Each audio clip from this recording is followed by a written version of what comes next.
اور ان کاموں کی وجہ سے گھر کی برکت ختم ہو جاتی ہے۔ اس حوالے سے ایک بڑی غلطی جو گھر میں بے برکتی کی سب سے بڑی وجہ ہے وہ ہے فجر کی نماز کے بعد سو جانا۔ یہ کام گھر میں بے برکتی لاتا ہے۔ یاد رہے کہ یہ وقت اللہ کی رحمتوں اور برکتوں کے نزول کا وقت ہوتا ہے اور اسی وقت میں انسان کا رزق تقسیم کیا جاتا ہے، لیکن جب انسان اس وقت غفلت کی نیند سویا رہتا ہے تو اس وقت کا سونا اس کے لیے غربت کے آنے کا سبب بنتا ہے۔ اگر دیکھا جائے تو اکثر لوگ فجر کی نماز ہی قضا کر دیتے ہیں اور اگر پڑھی بھی جائے تو اس کے بعد فوراً سو جانا ایک عام عادت بن چکی ہے۔ یاد رکھیں کہ ننگے سر کچن میں کھانا بنانے سے گھر میں بے برکتی آتی ہے، اسی لیے عورتوں کو چاہیے کہ وہ جب بھی کچن میں کھانا بنائیں تو اپنے سر کو دوپٹے سے اچھی طرح ڈھانپ لیں۔ اسی طرح ننگے سر کچن میں برتن دھونا اور ننگے سر کپڑے دھونا بھی بے برکتی کا سبب بنتا ہے۔ عورت کو چاہیے کہ اپنے سر کو ننگا نہ رکھیں، کیونکہ عورت کے لیے یہی حکم ہے کہ اس کا ایک بال بھی کسی غیر محرم کی نظر میں نہ آئے۔ اس کے علاوہ دوستو، گھر سے مکڑی کے جالے صاف نہ کرنا یہ بھی بہت بڑی بے برکتی کا سبب بنتا ہے، کیونکہ مکڑی کے جالے گھروں کی ویرانی کو ظاہر کرتے ہیں اور ان کو یوں ہی چھوڑ دینا اور صاف نہ کرنا گھروں میں غربت کا سبب بنتا ہے۔ اس لیے گھر میں مکڑی کے جالے ایسے ہی نہیں چھوڑ دینے چاہیے، بلکہ ان کو صاف کرنا چاہیے تاکہ گھر میں بے برکتی پیدا نہ ہو۔ ناخن کو دانتوں سے کاٹنا یہ بھی ایک بری عادت ہے، اس لیے اس حوالے سے کہا جاتا ہے کہ یہ کام بھی گھر میں بے برکتی اور پریشانیاں لاتا ہے۔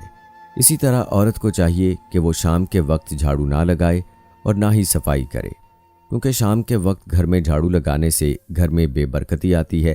بعض عورتیں کپڑے وغیرہ سے صفائی کر لیتی ہیں، یہ کام بھی انہیں نہیں کرنا چاہیے۔ دوستو، ایک اور کام جو عورتیں کرتی ہیں وہ ہے گھر میں کوڑا کرکٹ کو اکٹھا کر کے چھوڑ دینا، یعنی جب بھی جھاڑو لگایا تو گھر میں کوڑا ایک جگہ کر کے اسے چھوڑ دیا اور اسے صحیح جگہ پر ٹھکانے نہیں لگایا، تو یہ کام بھی گھر میں بے برکتی اور پریشانی لانے کا سبب ہوتا ہے۔ اس کے علاوہ ٹوٹے ہوئے برتن کو استعمال کرنا یہ بھی درست امر نہیں۔ یاد رہے کہ ٹوٹے ہوئے برتن میں کھانا یا پینا گھر میں غربت آنے کا سبب بنتا ہے۔ اس لیے چاہیے کہ جو برتن ٹوٹ جائے یا جن برتنوں میں دراڑیں پڑ جائیں تو ان برتنوں کو ایک سائیڈ پر کر دینا چاہیے۔ اسی طرح ایک کام یہ بھی لوگ کرتے ہیں کہ وہ رات کو پینے کا پانی کھلا چھوڑ دیتے ہیں، یعنی رات کو پینے کے پانی کو بغیر ڈھانپے سو جانا۔ یاد رہے کہ رات کو کھانے پینے کے برتن کو ڈھانپنے کی احادیث میں بڑی تاکید ہے اور ایسا نہ کرنا بھی گھر میں غربت کا سبب بتایا جاتا ہے۔ اس لیے چاہیے کہ ان کاموں سے ماہ سفر میں بھی اجتناب کیا جائے اور ماہ سفر کے علاوہ بھی یہ کام نہیں کرنے چاہیے۔ تو دوستو، اگر آپ بھی اپنے گھر میں برکت چاہتے ہیں اور چاہتے ہیں کہ آپ کو غربت سے چھٹکارا مل جائے تو آج ہی سے ان کاموں کو چھوڑ دیں جن کے بارے میں آپ کو بتایا گیا ہے، اور ویڈیو کو شیئر بھی کر دیں تاکہ ہمارے باقی مسلمان بہن بھائی بھی خود کو ان کاموں سے دور رکھ سکیں۔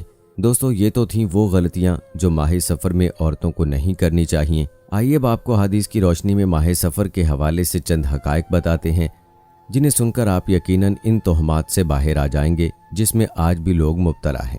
دوستو، آپ نے سنا ہوگا کہ اکثر لوگ سفر کا مہینہ شروع ہوتے ہی گھروں میں قرآن خوانیاں کرواتے ہیں کہ ان کا گھر اس مہینے کی نحوست سے بچا رہے یا کوئی آفت ان پر یا ان کے گھر پر نازل نہ ہو جائے وغیرہ وغیرہ۔ لیکن آپ کو بتاتے ہیں کہ اسلامی تعلیمات میں ایسا کچھ سننے کو نہیں ملتا جس سے یہ ثابت ہو کہ سفر کا مہینہ منحوس ہے۔ یہاں ایک حدیث ملاحظہ کیجئے جس سے آپ کو معلوم ہو جائے گا کہ سفر کا مہینہ منحوس ہے یا نہیں۔ حدیث پاک میں آتا ہے کہ رسول اللہ صلی اللہ علیہ وآلہ وسلم نے فرمایا کہ بیماری کا اڑ کر لگنا کچھ نہیں ہے، سفر میں کوئی نحوست نہیں اور نہ ہی الو کے بولنے میں کوئی برائی ہے۔ یاد رہے کہ ماہ و سال اور دن تو اللہ کے بنائے ہوئے ہیں۔ جس طرح پوری کائنات کو پیدا کرنے والا اللہ ہے، اسی طرح ماہ و سال بھی اللہ تعالیٰ کے بنائے ہوئے ہیں، اور سال میں جو 12 مہینے ہیں ان مہینوں کی ترتیب بھی اللہ کی طرف سے ہی ہے۔ جس طرح قدرت کے کارخانے میں کوئی بھی چیز بیکار نہیں، اسی طرح ماہ و سال بھی اپنی اپنی اہمیت کے حامل ہے۔ اللہ تعالیٰ فرماتا ہے کہ ان مہینوں کے بارے میں اپنی جانوں پر ظلم نہ کرو۔ پیارے دوستو، آج کل مسلمانوں میں بھی اسلامی تعلیمات کی بہت زیادہ کمی ہونے کی وجہ سے توہم پرستی ان کے ذہنوں میں بسیرا کر چکی ہے، جس کی وجہ سے لوگ سفر کے مہینے کو منحوس سمجھتے ہیں۔ لیکن حدیث پاک میں نبی کریم صلی اللہ علیہ وآلہ وسلم نے بڑے واضح انداز میں توہم پرستی، چھوت چھات اور سفر کے مہینے کو منحوس سمجھنے کی نفی فرمائی ہے۔ لہٰذا کسی وقت اور زمانے میں کوئی برائی نہیں ہے اور نہ ہی سفر کا مہینہ منحوس ہے۔ یہ تو بس لوگوں کی من گھڑت باتیں ہیں جن پر عمل کرنا جہالت کی نشانی ہے۔ تو دوستو، یہ تھی ہماری آج کی ویڈیو۔ امید کرتے ہیں کہ آپ کو پسند آئی ہوگی۔ ملیں گے اگلی ویڈیو میں، تب تک کے لیے مجھے اجازت دیں۔ فی امان اللہ۔